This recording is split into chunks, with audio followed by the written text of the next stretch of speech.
ನಮಸ್ಕಾರ. ಕರ್ನಾಟಕ ಈ ದಿನಕ್ಕೆ ಸ್ವಾಗತ. ನಾನು ಲತಾ ಧರ್ಮರಾಜ್. ಈಗ ಹೆಡ್ಲೈನ್ಸ್. ರಾಜ್ಯದಲ್ಲಿ ಅತಿವೃಷ್ಟಿಯಿಂದ ಅಪಾರ ಹಾನಿ. ಸಿಎಂ ಕೃಷಿ ಸಚಿವರ ವಿರುದ್ಧ ನಿಖಿಲ್ ವಾಗ್ದಾಳಿ. ನೆರೆಪೀಡಿತ ಪ್ರದೇಶಗಳಿಗೆ ಭೇಟಿ ನೀಡದ್ದಕ್ಕೆ ಆಕ್ರೋಶ. ಒಂದು ಜೀವ ಉಳಿಸಿ ಒಂದು ಕುಟುಂಬ ರಕ್ಷಿಸಿ.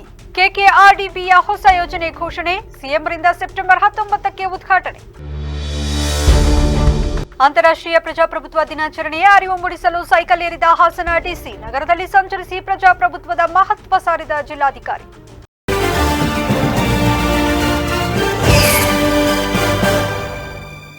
ರಾಜ್ಯದಲ್ಲಿ ಈ ಬಾರಿ ಅತಿವೃಷ್ಟಿಯಿಂದ ಭಾರಿ ಪ್ರಮಾಣದ ಹಾನಿ ಸಂಭವಿಸಿದ್ದರೂ ಮುಖ್ಯಮಂತ್ರಿಗಳು ಕೇವಲ ವಿಡಿಯೋ ಕಾನ್ಫರೆನ್ಸ್ನಿಂದಲೇ ಪರಿಸ್ಥಿತಿಯನ್ನು ಅವಲೋಕಿಸುತ್ತಿದ್ದಾರೆ ಹೊರತು ಹಾನಿಗೊಳಗಾದ ಯಾವ ಪ್ರದೇಶಕ್ಕೂ ಭೇಟಿ ನೀಡಿಲ್ಲ ಎಂದು ಜೆಡಿಎಸ್ ರಾಜ್ಯ ಯುವ ಘಟಕದ ಅಧ್ಯಕ್ಷ ನಿಖಿಲ್ ಕುಮಾರಸ್ವಾಮಿ ಆರೋಪಿಸಿದ್ದಾರೆ. ಕಲಬುರಗಿಯಲ್ಲಿ ಬೆಳೆ ಹಾನಿಗೊಳಗಾದ ಪ್ರದೇಶಗಳಿಗೆ ಭೇಟಿ ನೀಡಲು ಮೊದಲು ಮಾಧ್ಯಮಗಳೊಂದಿಗೆ ಮಾತನಾಡಿದ ಅವರು, ರಾಜ್ಯದ ಕೃಷಿ ಸಚಿವರು ತಮ್ಮ ಮತಕ್ಷೇತ್ರವನ್ನ ಬಿಟ್ಟು ಹೊರಗೆ ಬಂದೇ ಇಲ್ಲ. ಕಲಬುರಗಿಯಂತಹ ಜಿಲ್ಲೆಗಳನ್ನು ಕೃಷಿ ಸಚಿವರು ಮರೆತೇ ಬಿಟ್ಟಿದ್ದಾರೆ. ಇಲ್ಲಿ ಸಾಕಷ್ಟು ಹಾನಿ ಸಂಭವಿಸಿದ್ದರೂ ಸಹ ಅವರು ಭೇಟಿ ನೀಡಿಲ್ಲ ಎಂದು ಅಸಮಾಧಾನ ವ್ಯಕ್ತಪಡಿಸಿದರು. ಇನ್ನು ಎನ್ಡಿಆರ್ಎಫ್ ನಿಯಮಗಳ ತಿದ್ದುಪಡಿಗೆ ಕೇಂದ್ರದ ಮೇಲೆ ಒತ್ತಡ ಹಾಕಬೇಕು ಎಂಬ ಕಾಂಗ್ರೆಸ್ ಮುಖಂಡ ಪ್ರಿಯಾಂಕ್ ಖರ್ಗೆ ಅವರ ಹೇಳಿಕೆಗೆ ನಿಖಿಲ್ ಕುಮಾರಸ್ವಾಮಿ ತಿರುಗೇಟು ನೀಡಿದರು. ಈ ವಿಚಾರದಲ್ಲಿ ಆ ಸರ್ಕಾರ ಈ ಸರ್ಕಾರ ಎಂದು ಹೇಳುವುದು ಸರಿಯಲ್ಲ. ಹಾನಿಗೊಳಗಾಗಿರುವ ರೈತರಿಗೆ ಸೂಕ್ತ ಪರಿಹಾರ ಕೊಡಬೇಕಿದೆ. ಈ ದಿಕ್ಕಿನಲ್ಲಿ ಎಲ್ಲರೂ ಒಂದಾಗಿ ರೈತರ ನೆರವಿಗೆ ಧಾವಿಸಬೇಕಾಗಿದೆ ಎಂದು ಹೇಳಿದರು. ಫೋಟೋವನ್ನು ಕೂಡ ಪತ್ರಿಕಾ ಮಾಧ್ಯಮದಲ್ಲಿ ನಾವೆಲ್ಲ ಕೂಡ ಕಣ್ಣಾರೆ ಕಂಡಿದ್ದೇವೆ. ಈ ವಿಷಯಕ್ಕೆ ಸಂಬಂಧಪಟ್ಟಂತೆ ಇವತ್ತು ಜನತಾದಳ ಪಕ್ಷದ ಕಡೆಯಿಂದ ಜಿಲ್ಲೆಯ ನಾಯಕರು ಹಾಗೂ ಕಲ್ಯಾಣ ಕರ್ನಾಟಕ, ಕಿತ್ತೂರು ಕರ್ನಾಟಕ ಎಲ್ಲ ಕಡೆ ಸೇರಿದಂತೆ ಒಂದು ನಿಯೋಗವನ್ನು ರಚನೆ ಮಾಡಿ ನಾವು ಬಂದು ಇವತ್ತು ಈ ಭಾಗದ ರೈತರ ಪರವಾಗಿ ಇದ್ದೇವೆ ಅಂತಕ್ಕಂಥ ಧ್ವನಿಯಾಗಿ ಕೆಲಸ ಮಾಡತಕ್ಕಂಥದ್ದು ನಮ್ಮ ಕರ್ತವ್ಯ, ನಮ್ಮ ಜವಾಬ್ದಾರಿ. ಒಂದು ಪ್ರಾದೇಶಿಕ ಪಕ್ಷವಾಗಿ ಅದರಲ್ಲೂ ವಿಶೇಷವಾಗಿ ರೈತರ ಪರವಾಗಿ ಸದಾಕಾಲ ಅಧಿಕಾರ ಇರಲಿ ಅಧಿಕಾರ ಇಲ್ಲದೆ ಹೋಗಲಿ ನಮ್ಮ ಬದ್ಧತೆಯನ್ನು ತೋರಿಸಿದ್ದೇವೆ. ಹಾಗಾಗಿ ಇವತ್ತು ವಿಶೇಷವಾಗಿ ನಾನು ನಮ್ಮ ಈ ಭಾಗದ ಜಿಲ್ಲಾಧ್ಯಕ್ಷರ ಆದಿಯಾಗಿ ಇಲ್ಲಿರ್ತಕ್ಕಂಥ ಎಲ್ಲ ನಾಯಕರು, ಕಾರ್ಯಕರ್ತರು, ಮುಖಂಡರುಗಳಿಗೆ ಮನವಿಯನ್ನು ಮಾಡಿದ್ದು APMC ಯಾರ್ಡ್ಗೆ ಮೊದಲನೇ ಭೇಟಿಯನ್ನು ಕೊಡುವ ಮೂಲಕ ಇಲ್ಲಿ ರೈತರ ನಿಜವಾದ ಈ ಕಷ್ಟದ ಪರಿಸ್ಥಿತಿಗಳೇನು ಎದುರು ನೋಡ್ತಾ ಇದ್ದಾರೆ ಈ ಒಂದು ಹಿನ್ನೆಲೆಯಲ್ಲಿ ಅಂತಕ್ಕಂಥದ್ದನ್ನ ಒಂದು ನಮಗೂ ಕೂಡ ತಿಳುವಳಿಕೆ ಮೂಡಬೇಕಾಗಿದೆ. ಇದರಿಂದ ರಾಜ್ಯ ಸರ್ಕಾರಕ್ಕೆ ಮತ್ತು ಕೇಂದ್ರ ಸರ್ಕಾರಕ್ಕೆ ನಮ್ಮ ಕಡೆಯಿಂದ ಇವತ್ತು ರೈತರು ಈ ಸಂಕಷ್ಟದಿಂದ ಹೊರಗಡೆ ಬರ್ತಕ್ಕಂಥದ್ದಕ್ಕೆ ನಾವು ಯಾವ ರೀತಿ ರೈತರ ಜೊತೆ ಕೈ ಜೋಡಿಸ್ಬೋದು ಅಂತಕ್ಕಂಥದ್ದು ಇವತ್ತು APMC ಯಾರ್ಡ್ನಲ್ಲಿ ಇವತ್ತು ಚರ್ಚೆ ಮಾಡ್ತಕ್ಕಂಥದ್ದಕ್ಕೆ ಇವತ್ತು ಬಂದಿದ್ದೇವೆ. ಈಗ ಪ್ರಿಯಾಂಕ್ ಖರ್ಗೆ ಅವರು ಹೇಳ್ತಾರೆ NDRF ನಾಮಸರಿ ಪರಿಹಾರ ಕೊಡೋ ದಿಕ್ಕಿನಲ್ಲಿ NDRF ನಾಮ ತಿದ್ದುಪಡಿ ಮಾಡಬೇಕಾದ ಅವಶ್ಯಕತೆ ಇದೆ. ಆ ದಿಕ್ಕಿನಲ್ಲಿ ಮೊದಲು ಕೇಂದ್ರ ಸರ್ಕಾರದ ಮೇಲೆ ಒತ್ತಡ ಇದೆ ಹೇಳಿ ಅವ್ರ ತಂದೆಯವರೇ ತಮ್ಮೆಲ್ಲರಿಗೂ ಗೊತ್ತಿದ್ದಾಗೆ ಆಗಸ್ಟ್ ತಿಂಗಳಲ್ಲಿ ಆಗಿರ್ತಕ್ಕಂಥ ಈ ಪ್ರಕರಣ ಅತಿವೃಷ್ಟಿ, ಇಲ್ಲಿಯವರೆಗೂ ರಾಜ್ಯದ ಮುಖ್ಯಮಂತ್ರಿಗಳು ಕೃಷ್ಣಾ ಕಚೇರಿಯಲ್ಲಿ ಕೂತು VC ಅಂದರೆ ವಿಡಿಯೋ ಕಾನ್ಫರೆನ್ಸ್ ಮೂಲಕ ಇಲ್ಲಿರ್ತಕ್ಕಂಥ ಜಿಲ್ಲಾ ಆಡಳಿತ, ಜಿಲ್ಲೆಯ ಅಧಿಕಾರಿಗಳ ಜೊತೆ ಒಂದು ಚರ್ಚೆನ ಮಾಡಿದ್ದಾರೆ ಹೊರತುಪಡಿಸಿ ರಾಜ್ಯದಿಂದ ಕೃಷಿ ಸಚಿವರು ಇಲ್ಲಿವರೆಗೂ ಕೂಡ ಭೇಟಿಯನ್ನು ಕೊಟ್ಟಿಲ್ಲ. ಬಹುಶಃ ನಮಗೆ ನಿಮಗೆ ತಿಳಿದ ಮಟ್ಟಕ್ಕೆ ಸಂಸದರು ಕೂಡ ಏನು ಹೆಚ್ಚಾಗಿ ಈ ವಿಚಾರಕ್ಕೆ ಸಂಬಂಧಪಟ್ಟಂತೆ ಬಂದು ರೈತರ ಸಂಕಷ್ಟವನ್ನು ಆಲಿಸಿಲ್ಲ. ಬಟ್ ನಾವು ಇಲ್ಲಿ ಹೇಳ್ತಕ್ಕಂಥದ್ದನ್ನ ಈ ವಿಚಾರದಲ್ಲಿ ಕಲ್ಯಾಣ ಕರ್ನಾಟಕ ಪ್ರದೇಶಾಭಿವೃದ್ಧಿ ಮಂಡಳಿ ಅಧ್ಯಕ್ಷ ಅಜಯ್ ಸಿಂಗ್ ಅವರು ಸೋಮವಾರ ಪತ್ರಿಕಾಗೋಷ್ಠಿ ನಡೆಸಿ ಆರೋಗ್ಯ ಅನುಷ್ಠಾನ ಯೋಜನೆಗಳಿಗೆ ಸಂಬಂಧಿಸಿದಂತೆ ಮಹತ್ವದ ಮಾಹಿತಿ ನೀಡಿದರು. ಪತ್ರಿಕಾಗೋಷ್ಠಿಯಲ್ಲಿ ಮಾತನಾಡಿದ ಅವರು, ಅಕ್ಷರ ಆವಿಷ್ಕಾರ ಮತ್ತು ಕೃಷಿ ಆವಿಷ್ಕಾರ ಯೋಜನೆಗಳ ಮೂಲಕ ಶಿಕ್ಷಣ ಮತ್ತು ಆರೋಗ್ಯಕ್ಕೆ ಹೆಚ್ಚಿನ ಒತ್ತು ನೀಡಲಾಗುತ್ತಿದೆ. ಕಳೆದ 3 ವರ್ಷಗಳಲ್ಲಿ ಜಯದೇವ ಆಸ್ಪತ್ರೆಯಲ್ಲಿ ಹೃದಯಾಘಾತದಿಂದ 61,000ಕ್ಕೂ ಹೆಚ್ಚು ಜನರು ಪ್ರಾಣ ಕಳೆದುಕೊಂಡಿದ್ದಾರೆ. ಈ ನಿಟ್ಟಿನಲ್ಲಿ ಮುಖ್ಯಮಂತ್ರಿಗಳ ನೇತೃತ್ವದಲ್ಲಿ 2023-24ನೇ ಸಾಲಿನಲ್ಲಿ ಜಯದೇವ ಆಸ್ಪತ್ರೆಗೆ 6 ಕೋಟಿ ರೂಪಾಯಿ ಅನುದಾನ ಬಂದಿದೆ. ಅಲ್ಲದೆ ಕಳೆದ ಡಿಸೆಂಬರ್ನಲ್ಲಿ ಮುಖ್ಯಮಂತ್ರಿಗಳ ನೇತೃತ್ವದಲ್ಲಿ ಕಲಬುರಗಿಯಲ್ಲಿ 371 ಬೆಡ್ಗಳ ಜಯದೇವ ಆಸ್ಪತ್ರೆ ನಿರ್ಮಿಸಲಾಗಿದೆ. ಗ್ರಾಮೀಣ ಪ್ರದೇಶದ ಜನರಿಗೆ ತುರ್ತು ವೈದ್ಯಕೀಯ ಸೇವೆ ಒದಗಿಸಲು KKRDB ವತಿಯಿಂದ ಕಲ್ಯಾಣ ಕರ್ನಾಟಕ ಹಾಟ್ ಲೈನ್ ಯೋಜನೆಯನ್ನು ಪ್ರಾರಂಭಿಸಲಾಗುತ್ತಿದೆ. ಈ ಯೋಜನೆಯಡಿ 32 ಸುಸಜ್ಜಿತ ಆಂಬ್ಯುಲೆನ್ಸ್ಗಳನ್ನು ಒದಗಿಸಲಾಗುತ್ತಿದ್ದು ಇವುಗಳಲ್ಲಿ ಅಗತ್ಯ ವೈದ್ಯಕೀಯ ಸೌಲಭ್ಯಗಳನ್ನು ಅಳವಡಿಸಲಾಗಿದೆ. ಒಂದು ಜೀವ ಉಳಿಸಿ ಒಂದು ಕುಟುಂಬ ರಕ್ಷಿಸಿ ಎಂಬ ಧ್ಯೇಯ ವಾಕ್ಯದೊಂದಿಗೆ ಈ ಯೋಜನೆ ಜಾರಿಗೆ ತರಲಾಗುತ್ತಿದೆ. ಈ ಯೋಜನೆ ಸೆಪ್ಟೆಂಬರ್ 19ರಂದು ಮುಖ್ಯಮಂತ್ರಿಗಳಿಂದ ಉದ್ಘಾಟನೆಗೊಳ್ಳಲಿದೆ ಎಂದು ಮಾಹಿತಿ ನೀಡಿದರು.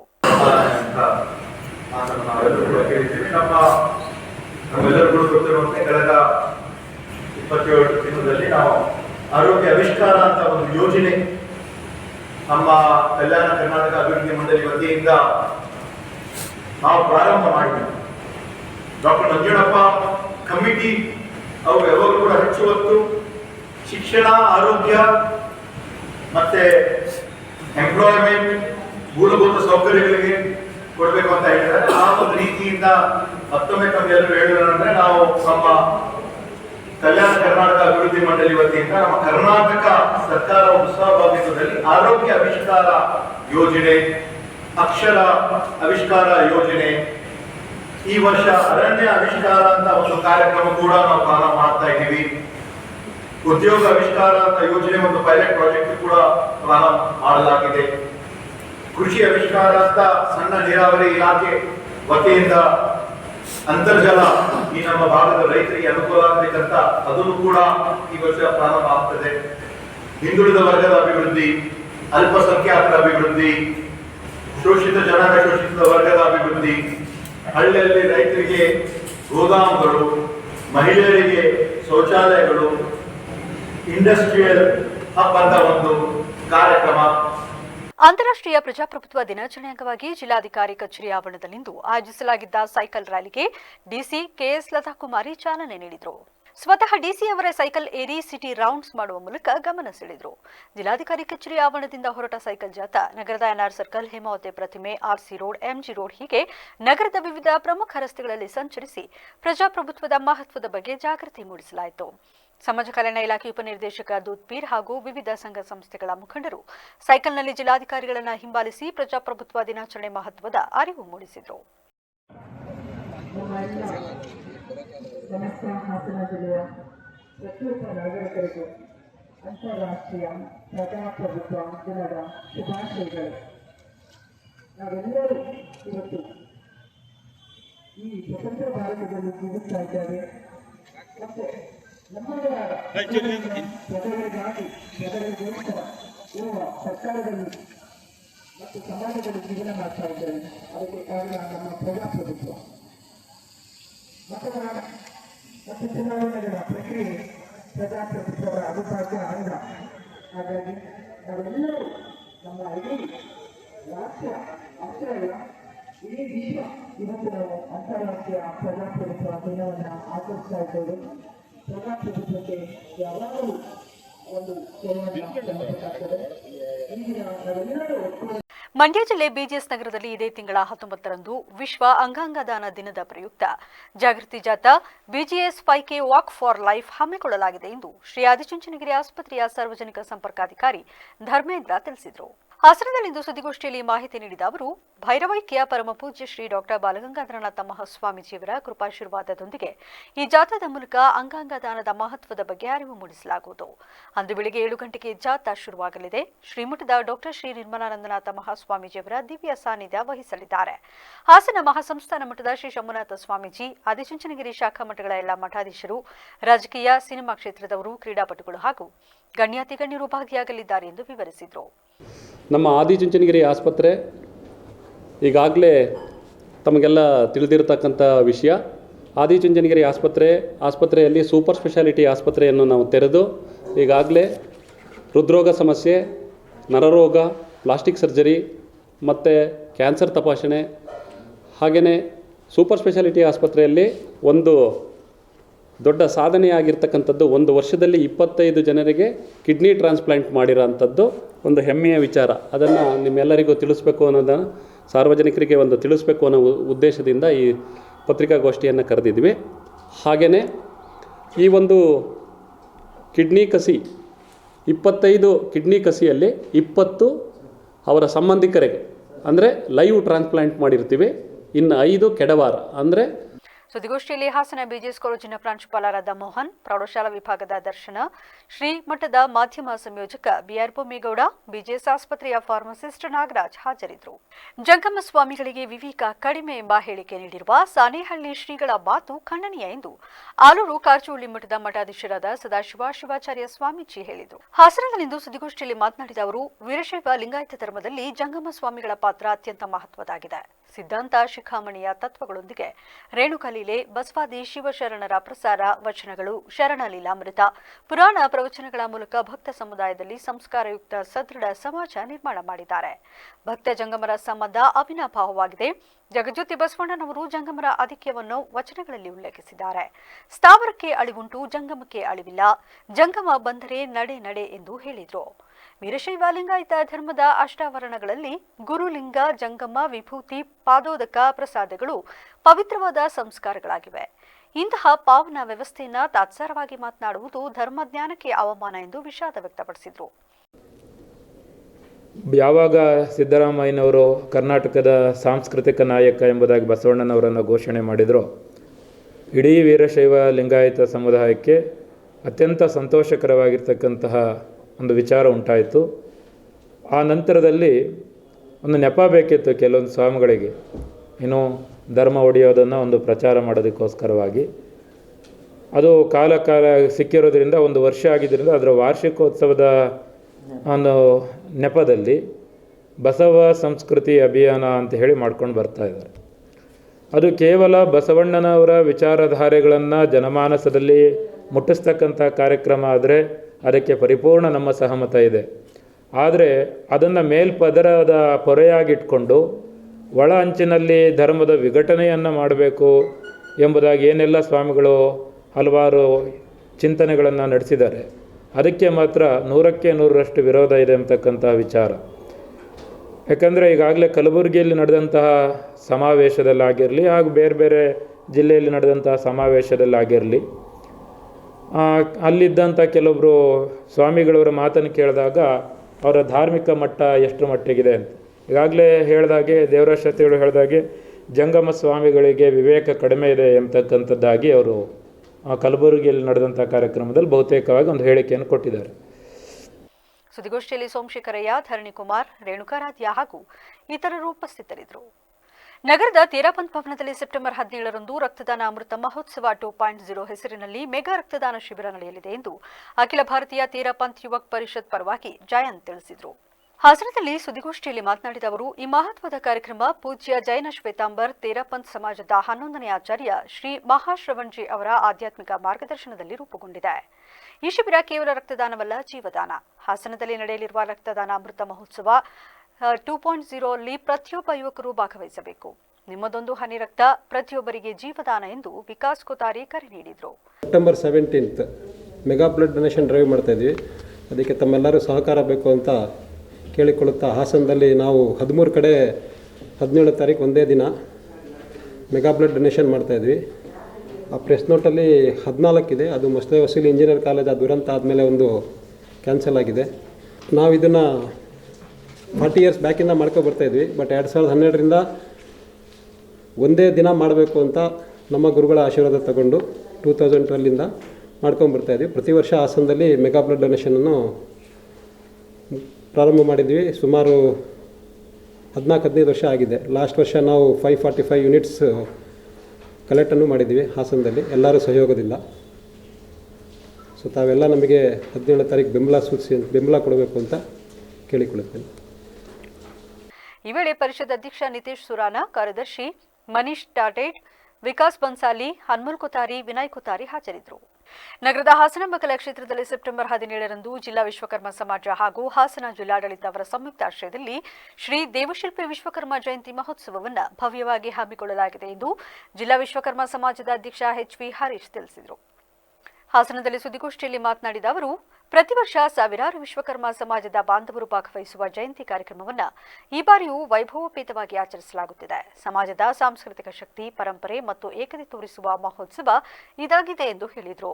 ಬೆಳಗ್ಗೆ 8 ಗಂಟೆಗೆ ಪರಮಪೂಜ್ಯ ಶ್ರೀ ಶಿವಸುಜ್ಞಾನ ತೀರ್ಥ ಮಹಾಸ್ವಾಮೀಜಿ ದಿವ್ಯ ಸಾನ್ನಿಧ್ಯದಲ್ಲಿ ಶ್ರೀ ಕ್ಷೇತ್ರ ಕಾಳಿಕಾಂಬ ಕಮಟೇಶ್ವರ ದೇವಾಲಯದಲ್ಲಿ ವಿಶ್ವಕರ್ಮ ಹೋಮ, ಬೆಳಗ್ಗೆ 9:30ಕ್ಕೆ ಡಿಸಿ ಕಚೇರಿ ಆವರಣದಲ್ಲಿ ವಿಶ್ವಕರ್ಮರ ಭಾವಚಿತ್ರಕ್ಕೆ ಪುಷ್ಪಾರ್ಚನೆ, ನಂತರ ವಿಶ್ವಕರ್ಮ ವೃತ್ತದಿಂದ ಕಲಾಭವನದವರೆಗೆ ಭವ್ಯ ಮೆರವಣಿಗೆ, ಬೆಳಗ್ಗೆ 11:30ಕ್ಕೆ ಕಲಾಭವನದಲ್ಲಿ ಮುಖ್ಯ ಕಾರ್ಯಕ್ರಮ ನಡೆಯಲಿದೆ. ಸಮಾಜದ ಎಲ್ಲ ವರ್ಗದವರು ಹೆಚ್ಚಿನ ಸಂಖ್ಯೆಯಲ್ಲಿ ಭಾಗವಹಿಸಿ ಯಶಸ್ವಿಗೊಳಿಸಬೇಕೆಂದು ಮನವಿ ಮಾಡಿದರು. ಸರ್ಕಾರದ ವತಿಯಿಂದ ವಿಶ್ವಕರ್ಮ ಜಯಂತ್ಯೋತ್ಸವವನ್ನು ಪ್ರತಿ ವರ್ಷ ಕನ್ಯಾ ಸಂಕ್ರಮಣದಂದು ಸೆಪ್ಟೆಂಬರ್ 17ನೇ ತಾರೀಕು ಸರ್ಕಾರದ ವತಿಯಿಂದ ಆಚರಿಸ್ತಾ ಇದ್ದಾರೆ. ಅದು ಕನ್ನಡ ಸಂಸ್ಕೃತಿ ಇಲಾಖೆಯಿಂದ ಮಾಡ್ತಾಯಿದ್ದು. ನಾವು ಹಾಸನ ಜಿಲ್ಲಾ ವಿಶ್ವಕರ್ಮ ಸಮಾಜ ಮತ್ತು ಹಾಸನ ತಾಲೂಕು ವಿಶ್ವಕರ್ಮ ಸಮಾಜ ಹಾಗೂ ನಮ್ಮ ವಿಶ್ವಕರ್ಮ ಅಂಗ ಸಂಘ ಸಂಸ್ಥೆಗಳ ಎಲ್ಲ ಸಂಯುಕ್ತಾಶ್ರಯದಲ್ಲಿ ಈ ಬಾರಿ ಅದ್ಧೂರಿಯಾಗಿ ವಿಶ್ವಕರ್ಮ ಜಯಂತ್ಯೋತ್ಸವವನ್ನು ಆಚರಿಸಬೇಕು ಅಂತ ಹೇಳ್ಬಿಟ್ಟು ತೀರ್ಮಾನ ಮಾಡಿಕೊಂಡು ಅದಕ್ಕೆಲ್ಲ ಸಿದ್ಧತೆಗಳು ಸಹ ನಡೀತಾ ಇದೆ. ಪ್ರಮುಖವಾಗಿ ನಾವು ವಿಶ್ವಕರ್ಮ ಜಯಂತ್ಯೋತ್ಸವ ದಿನ ನಮ್ಮ ನಗರದಲ್ಲಿ ಶಿಲಾಮಯ ದೇವಸ್ಥಾನವನ್ನು ಮಾಡಿದ್ದೀವಿ. ಅದಕ್ಕೂ ತಾವೆಲ್ಲರೂ ಬಂದಿದ್ದೀರಿ. ಅಂಥ ಸಂಪೂರ್ಣ ಶಿಲಾಮಯ ದೇವಸ್ಥಾನದಲ್ಲಿ ಕಾಳಿಕಾಂಬೆ ದೇವಿಗೆ ಪಂಚಾಮೃತ ಅಭಿಷೇಕ ಮತ್ತು ಕಮಟೇಶ್ವರ ಸ್ವಾಮಿಗೆ ರುದ್ರಾಭಿಷೇಕ, ಅದರ ನಂತರ ಪುಷ್ಪಾಲಂಕಾರ ಮಾಡಿಕೊಂಡು ವಿಶ್ವಕರ್ಮ ಹೋಮವನ್ನು ಮಾಡ್ತಾಯಿದ್ದೀವಿ. ವಿಶ್ವಕರ್ಮ ಹೋಮದ ನಂತರ ಜಿಲ್ಲಾಧಿಕಾರಿಗಳವರು ಸುದ್ದಿಗೋಷ್ಠಿಯಲ್ಲಿ ಸಮಾಜದ ಉಪಾಧ್ಯಕ್ಷ ಎಸ್ ನಾರಾಯಣ್, ಪ್ರಧಾನ ಕಾರ್ಯದರ್ಶಿ ಕೆ ರಾಘವೇಂದ್ರ ಕುಮಾರ್, ಉಪಾಧ್ಯಕ್ಷ ಕೆವಿ ಯೋಗೇಶ್, ತಾಲೂಕು ಉಪಾಧ್ಯಕ್ಷ ಬ್ಯಾಟರಂಗಾಚಾರ್, ಖಜಾಂಚಿ ಕೆ ಜಗದೀಶ್ ಹಾಜರಿದ್ದರು. ನಗರದ ಕನ್ನಡ ಸಾಹಿತ್ಯ ಪರಿಷತ್ ಭವನದಲ್ಲಿಂದು ಒಕ್ಕಲಿಗ ಧರ್ಮ ಮಹಾಸಭಾ ಹಾಸನ ಘಟಕ ಉದ್ಘಾಟನೆ ಹಾಗೂ ಜನಗಣತಿ ಒಕ್ಕಲಿಗರ ಜಾಗೃತಾ ಸಭೆಯನ್ನು ಹಮ್ಮಿಕೊಳ್ಳಲಾಗಿತ್ತು. ಕಾರ್ಯಕ್ರಮವನ್ನು ತುಮಕೂರು ಜಿಲ್ಲೆಯ ಕುಣಿಗಲ್ ತಾಲೂಕು ಕಸ್ಬಾ ಹೋಬಳಿಯ ಕಿತ್ತಾಮಂಗಲ ಕಾಡುಮತ್ತಿಕೆರೆಯ ಅರೇಶಂಕರ ಮಠದ ಶ್ರೀ ಸಿದ್ದರಾಮಚೇತನ ಮಹಾಸ್ವಾಮಿಗಳು ಉದ್ಘಾಟಿಸಿದರು. ಮುಖ್ಯ ಅತಿಥಿಗಳಾಗಿ ಸಂಸದ ಶ್ರೀ ಎಸ್ ಪಟೇಲ್ ಭಾಗವಹಿಸಿದರು. ಇನ್ನು ಸಭೆಯನ್ನು ಉದ್ದೇಶಿಸಿ ಮಾತನಾಡಿದ ಹಾಸನ ಮಹಾನಗರ ಪಾಲಿಕೆಯ ಮೇಯರ್ ಹೇಮಲತಾ ಕಮಲ್ ಕುಮಾರ್ ಸದಸ್ಯರಿಗೆ ಸಲಹೆಗಳನ್ನು ನೀಡಿದರು. ಸಮಾಜದಲ್ಲಿ ತುಂಬಾ ಪಂಗಡಗಳಿವೆ. ಆ ಪಂಗಡಗಳಲ್ಲಿ ಮುಂದಿರಬೇಕು. ಆ ಪಂಗಡಗಳೆಲ್ಲರೂ ಒಟ್ಟಿಗೆ ಕೂಡಿ ನಾವು ಜನಜಾಗೃತಿಯನ್ನು ಮೂಡಿಸೋಣ ಅನ್ನೋ ಒಂದು ಕಾರ್ಯಕ್ರಮ ಇಟ್ಕೊಂಡಿದ್ದಾರೆ. ಈ ಒಕ್ಕಲಿಗ ಜನಾಂಗದಲ್ಲಿ ಎಷ್ಟೆಷ್ಟು ಪಂಗಡಗಳಿವೆ, ಎಲ್ಲರೂ ಭೇದ ಭಾವ ಮಾಡಿದ್ರೆ ಎಲ್ಲರೂ ಒಗ್ಗಟ್ಟಾಗಿ ಹೇಳ್ತಾ ಅವರುಗಳು ಈ ಸುಮಾರಿದೆ ಒಕ್ಕಲಿಗರ ಜನಾಂಗದಲ್ಲಿ. ಬೆಂಗಳೂರು ಕಡೆ ಸುಮಾರಿದೆ, ಹಾಸನ ಕಡೆ ಸುಮಾರಿದೆ. ನನಗೆ ಗೊತ್ತಿರೋಕ್ಕೆ 100 ಮೇಲಿದೆ ಅಂತ ಹೇಳ್ಬಲ್ಲೆ.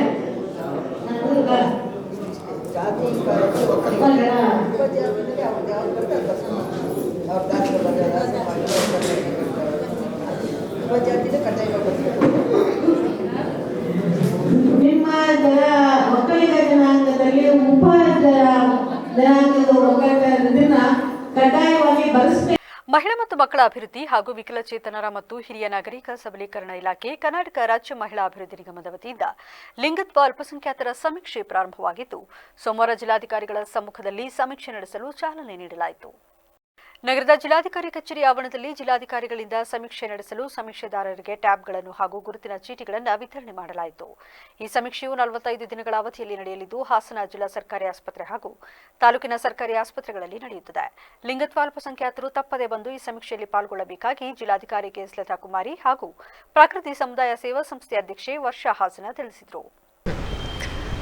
ಕರ್ನಾಟಕ ರಾಜ್ಯ ಸರ್ಕಾರದ ವತಿಯಿಂದ ಮತ್ತು ಮಹಿಳಾ ಮತ್ತು ಮಕ್ಕಳ ಕಲ್ಯಾಣ ಇಲಾಖೆಯ ವತಿಯಿಂದ ನಮ್ಮ ಜಿಲ್ಲೆಯಲ್ಲಿ ಲಿಂಗತ್ವ ಅಲ್ಪಸಂಖ್ಯಾತರ ಸಮೀಕ್ಷೆ ನಡೀತಾ ಇದೆ. ಇದು ನಮ್ಮ ಜಿಲ್ಲೆಯಾದ್ಯಂತ ನಡೀತಾ ಇರೋದರಿಂದ ನಾನು ಕೋರಿಕೊಳ್ಳೋದು ಇಷ್ಟೇ, ಇದರ ಬಗ್ಗೆ ಒಂದು ಅವೇರ್ನೆಸ್ ಅಂದರೆ ಜನಗಳಿಗೆ ಈ ಮಾಹಿತಿಯನ್ನು ತಲುಪಿಸಬೇಕು. ಅಂಥವರು ಇದು ಒಂದು ಸಮೀಕ್ಷೆಯಲ್ಲಿ ನೋಂದಾಯಿಸಿಕೊಳ್ಳಬೇಕು. ತಾವು ಸ್ವತಃ ಬಂದು ಅಥವಾ ತಮಗೆ ಲಿಂಗತ್ವ ಮತ್ತು ಲೈಂಗಿಕ ಅಲ್ಪಸಂಖ್ಯಾತರಿಗಾಗಿ ಕರ್ನಾಟಕ ಸರ್ಕಾರ ಸಮೀಕ್ಷೆಯನ್ನು ನಡೆಸ್ತಾ ಇದೆ. ಭಾರತದಲ್ಲಿ ಅದರಲ್ಲಿ ಕರ್ನಾಟಕದಲ್ಲಿ ಇದೇ ಪ್ರಪ್ರಥಮ ಬಾರಿಗೆ ಒಂದು ಟ್ರಾನ್ಸ್ಜೆಂಡರ್ ಮೂಲ ಹಂತದ ಸಮೀಕ್ಷೆಯನ್ನು ನಡೆಸ್ತಾ ಇದ್ದಾರೆ. ಸೆಪ್ಟೆಂಬರ್ 15 ಇವತ್ತಿಂದ ಎಲ್ಲರೂ ಕೂಡ ಜಿಲ್ಲಾ ಮತ್ತು ತಾಲೂಕು ಸರ್ಕಾರಿ ಆಸ್ಪತ್ರೆಗಳಲ್ಲಿ ಈ ಸಮೀಕ್ಷೆ ನಮ್ಮವರೇ ಮಾಡ್ತಾರೆ. ಈ ಸಮೀಕ್ಷೆಯಲ್ಲಿ ನಮ್ಮ ಟ್ರಾನ್ಸ್ಜೆಂಡರ್ಗಳು ಮತ್ತು ಅವರು ನಿಮಗೆ ಗೊತ್ತಿರುವಂಥ ಟ್ರಾನ್ಸ್ಜೆಂಡರ್ಗಳು ಬಂದು ಪಾಲ್ಗೊಂಡು ಈ ಒಂದು ಸಮೀಕ್ಷೆಯನ್ನು ಯಶಸ್ವಿ ಮಾಡಿಸ್ಕೊಡ್ಬೇಕು ಅಂತ. ನಂಜಮ್ಮ ಮಹಿಳಾ ಸಮಾಜದ ಸ್ಥಾಪನೆಯ ನೈಜ ಉದ್ದೇಶ ಈಡೇರಲು ಆಡಳಿತ ಸಮಿತಿಯನ್ನ ಪುನರ್ರಚಿಸಬೇಕು, ಸರ್ವರಿಗೂ ಸದಸ್ಯತ್ವ ದೊರೆಯಬೇಕು, ಮಹಿಳಾ ಕಾರ್ಯಚಟುವಟಿಕೆಗಳು ಸಕ್ರಿಯವಾಗಿ ನಡೆಯಬೇಕು ಎಂದು ಸಮಾಜದ ಹಿರಿಯ ಸದಸ್ಯೆ ಅರ್ಚನಾ ಜಯಂತ್ ಹೇಳಿದರು. ಸಕಲೇಶಪುರದಲ್ಲಿಂದು ಸುದ್ದಿಗೋಷ್ಠಿಯಲ್ಲಿ ಮಾತನಾಡಿದ ಅವರು, ನಂಜಮ್ಮ ಮಹಿಳಾ ಸಮಾಜದ ಸ್ಥಾಪನೆಯ ಉದ್ದೇಶಕ್ಕೆ ತಕ್ಕಂತೆ ಇಂದಿನ ಆಡಳಿತ ಸಮಿತಿ ಕಾರ್ಯನಿರ್ವಹಿಸುತ್ತಿಲ್ಲ. ತಾಲೂಕಿನ ಮಹಿಳೆಯರ ಸಾಂಸ್ಕೃತಿಕ ಕೇಂದ್ರವಾಗಿ ಕಲೆ, ಸಾಹಿತ್ಯ, ಉದ್ಯಮ, ಆರೋಗ್ಯ, ಮನರಂಜನೆ, ಕ್ರೀಡೆ ಜೊತೆಗೆ ಸಂವಹನದ ಕೇಂದ್ರವಾಗಬೇಕಾಗಿದ್ದ ಮಹಿಳಾ ಸಮಾಜ ಇಂದು ಸಮಾಜದಿಂದ ದೂರವಾಗಿದೆ. ಇದು ನನಗೆ ಬೇಸರ ತಂದಿದೆ ಎಂದು ಹೇಳಿದರು. ಮಾಡಲೇಬೇಕಾಗಿರುತ್ತೆ. ಹಾಗೂ ಸಮಾಜದಲ್ಲಿ ನಾವು ನೋಡಿದಂಥ ಸಂದರ್ಭದಲ್ಲಿ ಲೆಕ್ಕಪತ್ರಗಳದ್ದು ವಿವರಣೆ ಸ್ವಲ್ಪ ಗೊಂದಲಮಯವಾಗಿದೆ, ಪಾರದರ್ಶಕವಾಗಿಲ್ಲ. ಅದು ನನಗೂ ಸಹ ಗೊಂದಲದಲ್ಲಿದೆ. ಯಾಕೆಂದ್ರೆ ಗೊಂದಲದಲ್ಲಿದೆ. ಅದರಲ್ಲಿ ಸಾಲ ಒಂದು ಕಡೆದು 3 ಜನರು ತೋರಿಸ್ತಾರೆ, ಇನ್ನೊಂದು ಕಡೆಗೆ ಹೆಚ್ಚುವರಿ ಹಣ ಅಂತ 85,000 ತೋರಿಸ್ತಾರೆ. ಪ್ರಶ್ನೆ ಮಾಡಿದಾಗ ಅವರಲ್ಲೇ ಉತ್ತರ ಇಲ್ಲ. ಆದರೆ ಕಾರ್ಯಕಾರಿ ಸಮಿತಿಯಲ್ಲಿ 3 ಜನರ ಹೆಸರಲ್ಲಿ ನಾವು 30,000 ಕೊಟ್ಟಿದ್ದೀವಿ ಅಂತ 3 ಜನ ಹೆಸರು ಹಾಕೊಂಡಿದ್ದಾರೆ. ಅಧ್ಯಕ್ಷರು, ಕಾರ್ಯದರ್ಶಿ ಹಾಗೂ ಖಜಾಂಚಿಯವರು ಅಂತ. ಇನ್ನು 85,000 ಹೆಚ್ಚುವರಿ ಏನು ಹಣ ಅಂದರೆ ಬಂದಿದೆ ಅಂತ ಹೇಳ್ತಾರೆ. ಅದೇನು ಅಂತ ಪ್ರಶ್ನೆ ಮಾಡೋಕ್ಕಿಂತ ಮುಂಚೆನೆ ಹಿಂದೆ ಕೂತಂತಹ ಹೊಸ 4 ಜನ ಕಾರ್ಯಕಾರಿ ಸಮಿತಿ ಮಹಿಳೆಯರು ನಾವು ಸಾಲ ಕೊಟ್ಟಿದ್ದೀವಿ ಅಂತ ಅಲ್ಲಿ ಕೂತ್ಕೊಂಡವರು ಹೇಳ್ತಾರೆ. ಅವ್ರ ಹೆಸರು ನೋಂದಾಯಿಸಿಲ್ಲ. ನಂಜಮ್ಮ ಮಹಿಳಾ ಸಮಾಜದ ಮಾಜಿ ಅಧ್ಯಕ್ಷೆ ಶೀಲಾ ಸುಧಾಕರ್ ಮಾತನಾಡಿ, ನಮ್ಮ ಕಾಲಾವಧಿಯಲ್ಲಿ ಪಾರದರ್ಶಕ ಆಡಳಿತ ವ್ಯವಸ್ಥೆ ಇತ್ತು, ಆದರೆ ಈಗ ಎಲ್ಲವೂ ನಿಗೂಢವಾಗಿದೆ. ಇಲ್ಲಿ ಚರ್ಚೆಗೆ ಅವಕಾಶವೇ ಇಲ್ಲದಂತಾಗಿದೆ. ಹಣಕಾಸಿನ ಲೆಕ್ಕಾಚಾರವನ್ನು ಸರಿಯಾಗಿ ನೀಡುತ್ತಿಲ್ಲ. ಪ್ರಶ್ನಿಸುವುದು ತಪ್ಪವೆಂಬಂತೆ ಬಿಂಬಿಸಲಾಗುತ್ತಿದೆ ಎಂದು ಅಸಮಾಧಾನ ವ್ಯಕ್ತಪಡಿಸಿದರು. ಅದನ್ನ ಅವರು ಯಾವ ಇದರಲ್ಲಿ ಉತ್ತರ ಕೊಡ್ತಾರೆ ಅನ್ನೋದು ನಮಗಿನ್ನೂ ಬಂದಿಲ್ಲ. ಎರಡನೇದು, ನನ್ನ ಅಭಿಪ್ರಾಯ, ಅವರು ಟ್ರೆಸರರ್ ಆದಮೇಲೆ ಲೆಕ್ಕಪತ್ರಗಳನ್ನ ಯಾವುದೇ ₹1 ಬಂದರೂ ಸಮಾಜಕ್ಕೆ ಆದಾಯ ಅದು ಸೀದಾ ಬ್ಯಾಂಕಿಗೆ ಹೋಗುತ್ತೆ. ಬ್ಯಾಂಕಿಂದ ನೀವು ತೆಗಿಬೇಕಾದ ಕಾರ್ಯಕಾರಿ ಸಮಿತಿಗೆ ತಿಳಿಸಿ ಅಧ್ಯಕ್ಷರು, ಸೆಕ್ರೆಟರಿ ಮುಖಾಂತರ ಅದು ಡ್ರಾ ಆಗಬೇಕು. ಅದು ಇಲ್ಲಿ ನಮ್ಮ ಸಮಾಜದಲ್ಲಿ ನಡೀತಾ ಇಲ್ಲ. ಯಾರು ಎಷ್ಟು ಕೊಟ್ಟರು ಹಣನೂ ಅವ್ರ ಕೈಯಿಂದ ಬರ್ತಿದ್ರೆ ಅವ್ರ ಕೈಯಿಂದಲೇ ಉಪಯೋಗಿಸ್ಕೊಳ್ತಾರೆ. ಅದು ಕಷ್ಟಕರವಾಗಿ. ಹಾಗಾಗಿ ನಮ್ಮ ಮಹಿಳಾ ಸಮಾಜ ದುರಸ್ತಿಗೆ ಬರೋ ಕಾರಣ ಇದೆ.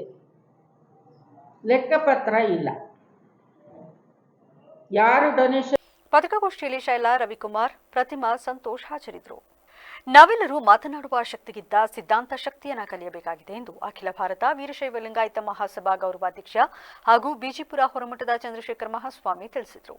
ಮಳವಳ್ಳಿ ತಾಲೂಕಿನ ಕುಂದೂರು ಗ್ರಾಮದ ಅಖಿಲ ಭಾರತ ವೀರಶೈವ ಲಿಂಗಾಯತ ಮಹಾಸಭಾಧ್ಯಕ್ಷ ಕುಂದೂರು ಮೂರ್ತಿ ನಿವಾಸದಲ್ಲಿ ವೀರಶೈವ ಮಹಾಸಭಾ ಮಹಿಳಾ ಘಟಕ ಹಾಗೂ ಯುವ ಘಟಕಗಳ ಸಭೆಯಲ್ಲಿ ಭಾಗವಹಿಸಿ ಮಾತನಾಡಿದ ಅವರು, ತಮ್ಮ ಮಕ್ಕಳಿಗೆ ಪ್ರಶ್ನೆ ಮಾಡುವುದರ ಜೊತೆಗೆ ಸಂಸ್ಕಾರವನ್ನು ಕಲಿಸಬೇಕು, ಆಗ ಮಾತ್ರ ಮಕ್ಕಳು ದಾರಿ ತಪ್ಪುವುದಿಲ್ಲ ಎಂದರು.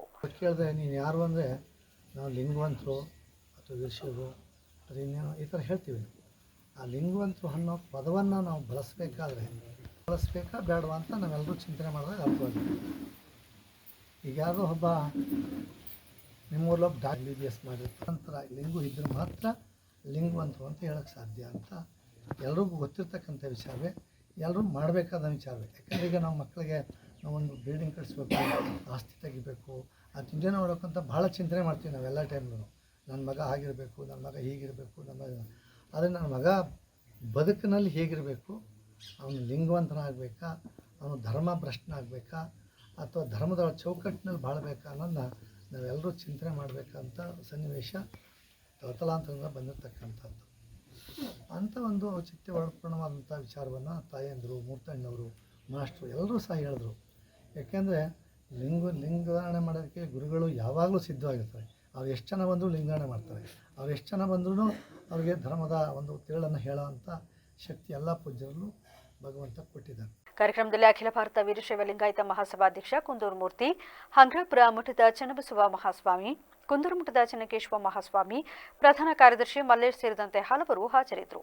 ವಿಶ್ವೇಶ್ವರಯ್ಯ ಯುವಕರ ಸಂಘದ ವತಿಯಿಂದ ಸರ್ ಎಂ ವಿಶ್ವೇಶ್ವರಯ್ಯನವರ 164ನೇ ಜಯಂತಿ ಹಾಗೂ ಶಾಲಾ ಮಕ್ಕಳಿಗೆ ಪೆನ್ನು ವಿತರಣಾ ಕಾರ್ಯಕ್ರಮವನ್ನು ಮಳವಳ್ಳಿ ಪೇಟೆ ಬೀದಿಯ ವಿಶ್ವೇಶ್ವರಯ್ಯ ಪುತ್ಥಳಿ ಬಳಿ ನಡೆಸಲಾಯಿತು.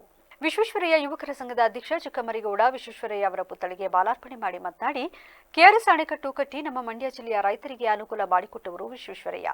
ಆದರೆ ಆಳುವ ಸರ್ಕಾರಗಳು ತಮಿಳುನಾಡಿಗೆ ವರ್ಷವೂ ನೀರು ಬಿಟ್ಟು ನಮಗೆ ಅನ್ಯಾಯ ಮಾಡುತ್ತಿದೆ. ಕಾವೇರಿ ನೀರು, ನಮ್ಮ ಹಕ್ಕು ಅನ್ನುವುದನ್ನು ತಿಳಿದುಕೊಳ್ಳಿ ಎಂದು ಆಕ್ರೋಶ ವ್ಯಕ್ತಪಡಿಸಿದರು. ವಿಶ್ವೇಶ್ವರಯ್ಯರವರ ಜನ್ಮದಿನದ ಇಲ್ಲಿ ಸೇರಿರತಕ್ಕಂಥ ಎಲ್ಲರಿಗೂ ಶುಭಾಶಯಗಳನ್ನು ಕೋರುತ್ತಾ, ಸರ್ ಎಂ ವಿಶ್ವೇಶ್ವರಯ್ಯರವರು ನಮ್ಮ ಕರ್ನಾಟಕಕ್ಕೆ ಹಾಗೂ ನಮ್ಮ ಮಂಡ್ಯ ಜಿಲ್ಲೆಗೆ, ಕನ್ನಡಿಗರ ರೈತರಿಗೆ ಅನ್ನ ಕೊಡುವಂಥ ರೈತರಿಗೋಸ್ಕರ ಕುಡಿಯುವ ನೀರಿಗೆ ಕನ್ನಂಬಾಡಿ ಕಟ್ಟಿದ್ರು. ಈ ಕಟ್ಟಿದ್ದು ರೈತರಿಗೆ ಅನ್ನ ನೀರು ಬೆಳೆದು ರೈತರು ಎಲ್ಲ ಜನಗಳಿಗೆ ಅನ್ನ ಹಾಕಲಿ, ಅದು ಅವರ ದುಡಿಮೆಗೆ ಒಂದು ಪ್ರತಿಫಲ ಸಿಕ್ಕಲಿ ಅಂತ ಸರ್ ಎಂ ವಿಶ್ವೇಶ್ವರಯ್ಯವರು ಬುನಾದಿ ಹಾಕಿ, ನಾಲ್ವರಾಜ ಒಡೆಯರು ಎಲ್ಲ ಕೈ ಜೋಡಿಸಿ ಎಲ್ಲ ಕನ್ನಂಬಾಡಿ ಕಟ್ಟೋದು ನಮ್ಮ ಕನ್ನಡಿಗರಿಗೆ ಅನುಕೂಲ ಆಗಲಿ ಅಂತ. ಇವತ್ತು ದಿನಗಳಲ್ಲಿ ರಾಜಕೀಯ ಪ್ರೇರಣೆಯಿಂದ ತಮಿಳ್ನಾಡಿಗೆ ನೀರು ಬಿಡಬೇಕು ಅಂದ್ಬಿಟ್ಟು ದಿನನಿತ್ಯ ವರ್ಷಾನುಗಟ್ಟಲೆ ಒಂದಷ್ಟು ದಿನಗಳಲ್ಲಿ ಹೋರಾಟ ನಮ್ಮ ಹಕ್ಕುಗೋಸ್ಕರ ನಮ್ಮ ನೀರಿಗೆ ನಾವೇ ಗುದ್ದಾಡುವಂಥ ಪರಿಸ್ಥಿತಿ ಬಂದಿದೆ. ಅದಕ್ಕೋಸ್ಕರ ಇವೆಲ್ಲ ನಿಲ್ಲಬೇಕು. ಅದು ನಮ್ಮ ನೀರು, ನಮ್ಮ ಹಕ್ಕು. ನಮಗೋಸ್ಕರ ಈ ಗಣ್ಯರು ಎಲ್ಲ ಅವತ್ತು ದಿನಗಳಲ್ಲಿ ಶ್ರಮಿದ್ದು ನಮಗೋಸ್ಕರ ಕುಡಿಕೆ ಬೆಳೆ ಬೆಳಿಕೆ ಎಲ್ಲ ನೀರು ಕೊಟ್ಟಿರೋದು ಅದು ನಮ್ಮ ಹಕ್ಕು. ಯಾವುದೇ ಕಾರಣಕ್ಕೂ ನಮ್ಮ ಹಕ್ಕು ನಮಗೆ ಸೇರಬೇಕು ಹೊರತು ಯಾರೋ ದೇಶಕ್ಕೆ ಯಾರೋ ತಮಿಳುನಾಡು ರಾಜ್ಯಕ್ಕೆ ಕೊಡಬಾರ್ದು. ಇದು ನಮ್ಮದು ಎಲ್ಲ ನಮ್ಮ ಈ ರಾಜಕೀಯ ಪ್ರೇರಣೆಯಿಂದ ಹಿಂಗೆ ಆಯ್ತಾ ಇದೆ. ಇದೆಲ್ಲ ಆಗಬಾರ್ದು ಅಂತ ಹೇಳೋಕ್ಕೆ ಇಷ್ಟಪಡ್ತೀನಿ. ಕಾರ್ಯಕ್ರಮದಲ್ಲಿ ಪುರಸಭೆ ಉಪಾಧ್ಯಕ್ಷ ಬಸವರಾಜು, ಪುರಸಭೆ ಮಾಜಿ ಅಧ್ಯಕ್ಷ ಚಿಕ್ಕರಾಜು, ಮಾಜಿ ಉಪಾಧ್ಯಕ್ಷ ನಂದಕುಮಾರ, ಕೆಸಿ ನಾಗೇಗೌಡ ಸೇರಿದಂತೆ ಹಲವರು ಹಾಜರಿದ್ದರು. ಸಮಾಜ ಸೇವಕ ಡಾಕ್ಟರ್ ಮೆಹಬೂಬ್ ಖಾನ್ ಕಷ್ಟ ಎಂದು ಬಂದವರಿಗೆ ಬರಿಕೈಯಲ್ಲಿ ಕಳುಹಿಸಿದ ಇತಿಹಾಸವೇ ಇಲ್ಲ ಎಂದು ಎಂಜಿಕೆ ಆಟೋಮೊಬೈಲ್ ಅಂಗಡಿಯ ಮಾಲೀಕ ಇರ್ಷಾದ್ ಹೇಳಿದರು. ಕೆಆರ್ನಗರ ಪಟ್ಟಣದ ತಾಯಿ ಮತ್ತು ಮಕ್ಕಳ ಆಸ್ಪತ್ರೆ ಹಾಗೂ ತಾಲೂಕು ಸಾರ್ವಜನಿಕ ಆಸ್ಪತ್ರೆ ಹಾಗೂ ತಾಲೂಕು ಕಾರಾಗೃಹದಲ್ಲಿ ಖ್ಯಾತ ಮೂಳೆ ತಜ್ಞ ಡಾಕ್ಟರ್ ಮೆಹಬೂಬ್ ಖಾನ್ ಅವರ ಹುಟ್ಟುಹಬ್ಬದ ಅಂಗವಾಗಿ ಹಣ್ಣು ಹಂಪಲು ವಿತರಣೆ ಮಾಡಿ ಮಾತನಾಡಿದ ಅವರು, ಜಾತಿ ಭೇದ ಮರೆತು ಒಂದು ಕೈಯಿಂದ ದಾನ ನೀಡಿದರೆ ಮತ್ತೊಂದು ಕೈಗೆ ಗೊತ್ತಾಗಬಾರದು ಎಂಬ ಮಾತಿದೆ. ಇದಕ್ಕೆ ಇವರೇ ಉದಾಹರಣೆ ಎಂದು ಗುಣಗಾನ ಮಾಡಿದರು. ಸರ್, ಇದು ನಮ್ಮ ಎಂಜಿಕೆ ಆಟೋ ಪಾರ್ಟ್ಸ್ ಅವರು ಸುಮಾರು ಒಂದು 15 ವರ್ಷದಿಂದ ಮಹಬೂಬಣ್ಣದ ಹುಟ್ಟುದ ಹಬ್ಬಕ್ಕೆ ಇಲ್ಲಿ ಫ್ರೂಟ್ ಅಲ್ಲಿ ದೊಡ್ಡ ಆಸ್ಪತ್ರೆ, ಚಿಕ್ಕ ಆಸ್ಪತ್ರೆ, ಆಮೇಲೆ ನಮ್ಮ ಜೈಲು ಕ್ರಿಸ್ತಸ್ ಕಪ್ಪಲ್ಲು ಅಲ್ಗೂ ಎಲ್ಲ ಹಾಕ್ತಾರೆ. ಇವರು ಸತತವಾಗಿ ಸುಮಾರು 10-15 ವರ್ಷದಿಂದ ನಮ್ಮ ಎಂಜಿಕೆ ಆಟೋ ಪಾರ್ಟ್ಸ್ ಇರ್ಷಾದ್ ಅವರು ಇದು ಹಬ್ಬಕ್ಕೆ ಅವರ ಹುಟ್ಟು ಹಬ್ಬಕ್ಕೆ ಮಾಡ್ಕೊ ಬರ್ತಾವ್ರೆ. ಇವ್ರ ಅಭಿಮಾನಿಗಳು, ನಮ್ಮ ಮಹಬೂಬಣ್ಣ ಅಭಿಮಾನಿಗಳು ಎಲ್ಲ ನಿಂತ್ಕೊಂಡು ಇವ್ರ ಜೊತೆ ಕೂಡಿ ನಾವು ಹಣ್ಣು ಸಹಕಾರ ಕೊಡ್ತಾ ಇದೀವಿ. ನಮ್ಮ ವಸೀಮಣ್ಣ, ನಮ್ಮ ಶಾಕಿರು, ನಮ್ಮ ನಜೀಬಣ್ಣ, ನಮ್ಮ ಲೋಕಿ, ನಮ್ಮ ಶಾಕಿರಣ್ಣ, ಆಮೇಲೆ ನಯೀಮು, ಇರ್ಷಾದು, ನಾಸೀರ್ ಅವರೆಲ್ಲ ಸೇರ್ಕೊಂಡು ಇದು ಇರ್ಷಾದ್ ಅಣ್ಣ ಜೊತೆಯಲ್ಲಿ ಬಂದು ನಾವು ಹಣ್ಣೆಲ್ಲ ಮಾಡ್ತಾ ಇದ್ವಿ, ಸಹಾಯ ಮಾಡ್ತಾ ಇದ್ವಿ. ಈ ಸಂದರ್ಭದಲ್ಲಿ ತಾಯಿ ಮತ್ತು ಮಕ್ಕಳ ಆಸ್ಪತ್ರೆಯ ವೈದ್ಯೆ ಡಾಕ್ಟರ್ ದಿವ್ಯತಾ, ಡಾಕ್ಟರ್ ಫಹಾದುಲ್ಲಾ ಖಾನ್, ಖಾದ್ರಿಯಾ ಉರುಸ್, ಕಮಿಟಿ ಅಧ್ಯಕ್ಷ ಶಾಕಿರ್ ಸೇರಿದಂತೆ ಇನ್ನಿತರರು ಹಾಜರಿದ್ದರು. ಧಾರವಾಡ ಜಿಲ್ಲೆ ನವಲಗುಂದ ತಾಲೂಕಿನ ಗುಡಿಸಾಗರ ಗ್ರಾಮದ ಕೆರೆಯ ನೀರು ಸೇವಿಸಿ ಅಸ್ವಸ್ಥರಾದವರ ಆರೋಗ್ಯ ವಿಚಾರಿಸಲು ಮಾಜಿ ಸಚಿವ ಶಂಕರ ಪಾಟೀಲ್, ಮನೇನಕೊಪ್ಪ ಹಾಗೂ ಬಿಜೆಪಿ ಮುಖಂಡರುಗಳು ತಾಲೂಕು ಆಸ್ಪತ್ರೆಗೆ ಭೇಟಿ ನೀಡಿದರು. ಈ ವೇಳೆಯಲ್ಲಿ ಮಾಜಿ ಸಚಿವ ಶಂಕರ್ ಪಾಟೀಲ್ ಮುನೇನಕೊಪ್ಪ ಸುದ್ದಿಗಾರರೊಂದಿಗೆ ಮಾತನಾಡಿ, ತಾಲೂಕಿನ ಗುಡಿಸಾಗರ ಗ್ರಾಮದ 43ಕ್ಕೂ ಹೆಚ್ಚು ಜನರು ಕೆರೆ ನೀರು ಕುಡಿದು ಅಸ್ವಸ್ಥರಾಗಿದ್ದು, ಜನಸಾಮಾನ್ಯರಿಗೆ ಶುದ್ಧ ನೀರು ಪೂರೈಸುವಲ್ಲಿ ಜಿಲ್ಲಾ ಹಾಗೂ ತಾಲೂಕು ಆಡಳಿತ ವೈಫಲ್ಯವಾಗಿದೆ ಎಂದು ಆರೋಪಿಸಿದರು.